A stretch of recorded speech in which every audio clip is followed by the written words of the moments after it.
Are these creatures Pikmin too? You're doing me a funny look. Hey everybody, it's Jeff here with NVG Games for another episode of Interesting Insights. This week we're going to be covering The Legend of Zelda on the NES, as you can see. So let's see what secrets and tips and tricks we can cover on this episode for Legend of Zelda. I'm fixing my headphones here, bear with me a moment. The cord likes to get tangled up. Alright, one moment please while I get this set up.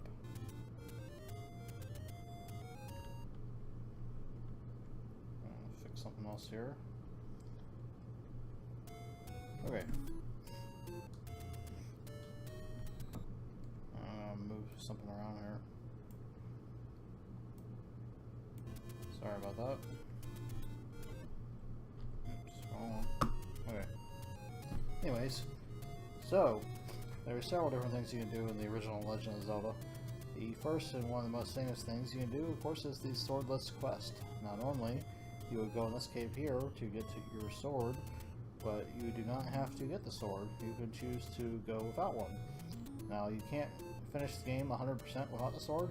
You cannot kill Ganon without a sword unless you were to use like a walk through walls cheat or that sort of thing. But you can't like use the wand or anything like that to kill Ganon. You can use it on pretty much every other enemy in the game, with the exception of some of the bosses probably, but I've never really tried that extensively. But you definitely can use it for most of the game. So you don't actually have to get the sword if you don't want to. Now there's another secret right here, right in this vicinity. You need bombs to get to it though, because you have to blow open the hole. And in there is a money making game, which you can use to quickly build up rupees. And you can use this next trick I'm getting ready to show you to quickly save and quit and come right back here. So normally when you save and quit the game in this vicinity, it will start you right in here, this particular area, the very first screen of the game. So if you go immediately left, when you resume your save game, you'll be right here on the screen with the money making game. And it'll already be bombed open for you if you've already done it, obviously. So you just go in there and you can pick the one you want, and if you win, you can save and quit and come right back to where you were. If you did, you can save or you can just reset rather, and pick up where you left off and try a different option and hopefully win some rupees. That's a good quick way to make money in this game. Of course, the maximum amount of rupees you can carry at any one time is 255 in the original Legend of Zelda. They didn't expand the capacity to 999 until Link to the Past, so that's something you can do to get up to the maximum account you can have. And also, arrows function through rupees, so the amount of rupees you have is also the amount of arrows you currently have. So I'll show you the up and A thing right quick, which is the secret to do the instant save and quit. So you press start on controller 1, and you hit up and A on controller 2. Oh, there we go, I was hitting the wrong button. So it brings up your save menu here. You can do continue, save, or retry. I'm just going to pick continue here. And as you can see, it starts us right back here at the very beginning of the game. Because that's where I was. Now if I go into a different part of the game, it'll probably start me somewhere else, but I'm not in that particular part of the game, so that's not really that relevant at the moment. So we're going to proceed and do a little bit of exploration here in the game, so I can show you some other stuff. I'm just going to skip getting the sword for right now, because I don't need it to do what I'm going to show you. Just try to avoid some of these enemies here. I don't need to kill them for what I'm getting ready to do. So this is, of course, the first dungeon over here, the tree hollow thing. So level 1, you got this locked door up here, right? Well, check out what you can do. Go back outside, and immediately go back inside. Look at that, the door is open. How'd that happen? Well, who knows. But it's a glitch, I guess, basically. So it will automatically unlock this very first door here at the north end of the room for you, even if you don't have any keys, which I don't have any keys, as you can see in the HUD there up at the top of the screen. But obviously I can go left here and get a key there, or I can go right and get a key here, either one. would work, but I didn't have to. I could just go out and go back in and trigger the door to open, because that is a little trick you can do.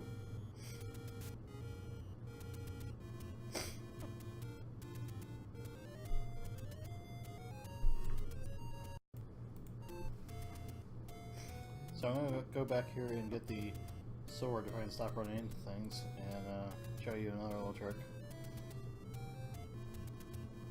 It can be useful if you're getting overwhelmed by enemies, which can happen from time to time. So we're going back here to get the sword, as I mentioned.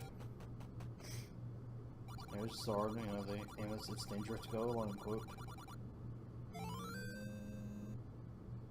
Get our wooden sword here. So what we're going to do, we're going to do a little trick here where if you kill all the enemies except for one, it will make it so only one enemy remains on the screen permanently. Or at least until you save and quit the game. So watch. I've left one Octorok there. There's originally 4. I'm going to do the same thing on this screen. And watch, I come back to the screen I was just on. Sit here for a couple seconds, and only one appears. And it'll stay that way, like I said, I think until either I save and quit or die. And it might be a certain amount of screens, I can't remember, I've never really tested that, to be honest. I don't know if it's a certain amount of screens you have to go away from the one you're on to trigger it to reset to normal, but anyway, that's a little trick you can do to make some of the lesser or more difficult enemies, I should say, disappear on you. That can come in handy for this area that I'm getting ready to venture over to and show you.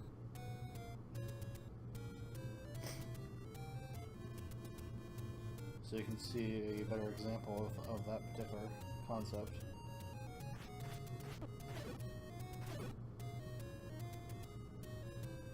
So we gotta go over here to the left a little bit more. Okay, so you see the moblins here, they're some of the tougher overworld enemies. The orange ones are the weaker ones. The blue ones are the stronger ones, of course.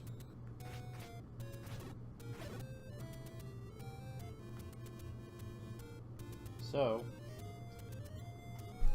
if I leave the blue moblin on the screen, he's going to be the only one left, of course. Now if I go off the screen,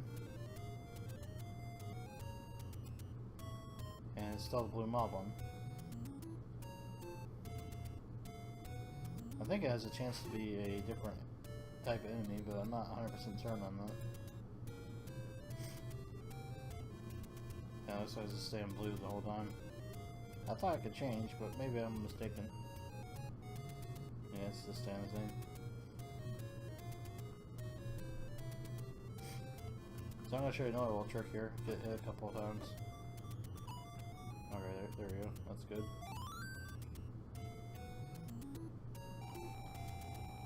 So he pauses immediately when the fairy is restoring your health and do the up and A trick to do the save. And if you don't have 3 hearts, it will automatically refill your health all the way up, regardless if you have 3 hearts or not. So that can come in handy if you are coming back to the game from an absence and you normally only start with 3 hearts filled. I only have 3 at the moment, so that's all I would fill anyway, but that's a more useful thing you can do in the game.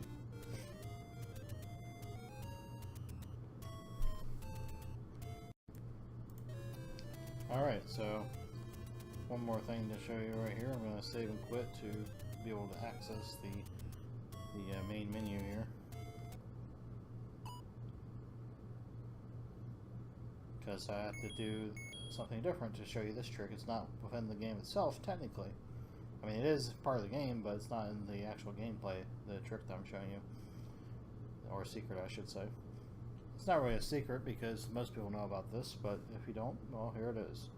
So you go down to register your name, and you normally can type in whatever you want. It has to be in capitals. There's no lowercase in this game. But what you can do, you type in this name that I'm typing in now. You probably guessed already what it's going to be. So that's Zelda. You see how the top link there on the screen has the sword in his hand? The middle one does not. The sword indicates that you are able to do the second quest. And then you've already beaten the game once on that particular save file, I should say. I almost said account or quest, but that wasn't right. No, save file is the correct term. So we got our name in there. We're going to hit register. Bam, there we go. Bottom one, Zelda. Already starting on the second quest. If you want to take a look at what the second quest is like, well, here you go. We're just going to show you this very briefly. I'm not going to do an extensive playthrough of it or anything like that. So it starts off pretty much the same way, right? Get the blue sword, or not blue sword, the wooden sword, I should say. This is pretty similar here, right? Pretty much the same thing as you had before.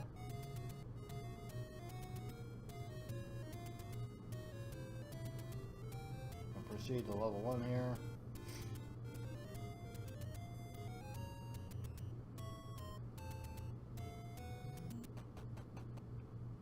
And level 1 is in the same place, but you notice the room looks different.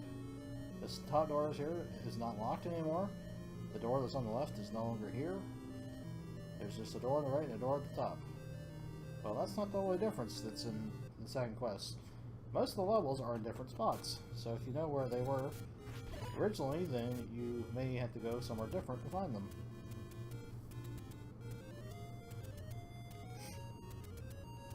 And there's also, you know, different enemies on the second quest. There's, in later levels, there's red and blue bubbles, and the red ones, I believe, if I remember correctly, will take your sword away from you, and the blue ones will restore it to you. And it's permanent. The red bubble will tell you save and quit, I think, or die, one or the other. Unless you touch a blue bubble or use medicine, if I remember correctly. So those are some of the differences on the second quest. So I don't have a video to show you of this swordless thing other than what I showed you earlier. What you can do once you get to level 6 is get the wand, and before you get the book in level 8, you can use the wand, the tip of it, to function like a sword, basically. So it has the same strength as the white sword, which is your second sword in the game. So you can stab enemies with the tip of the wand. Of course, once you get the book, it will shoot out fire, so that's much more difficult to do, because fire does hurt you if it hits you. If you run into it, for example, like with the candle or whatnot. So if you're going to do the swordless quest, sometimes it's recommended to not get the book because of that particular problem. And if you are going to attempt a swordless quest, that's what I would do, is to recommend not to get the book in level 8, because it just makes things more difficult. And of course, like I said before, when you're doing a swordless quest, you can't kill Ganon without a sword, so you have to go back and get the sword if you choose to do the swordless quest. But yeah, that's pretty much most of the tricks and tips and secrets and that sort of thing in The Legend of Zelda, the original one, on the NES. And we'll have another new episode of Nteresting Nsights next Monday, afternoon, evening time. And you can tune in tomorrow for another episode of Top 5 Tuesdays, where we'll discuss our top 5 things about some other Nintendo related topic. So thanks for tuning in, thanks for watching, and you can hit the subscribe button here on YouTube to subscribe to our channel for more videos like this one. You can leave a comment below and let us know what you think of the video, or if you know of any other tricks for other games that you want us to cover, let us know that too. And you can follow us on Facebook at facebook.com/nvideogaming, or on Twitter at twitter.com/nvideogames. And you can check us out online at nvideogames.com for all your Nintendo news, screenshots, trailers, and lots more good stuff. So thanks for watching, and game on!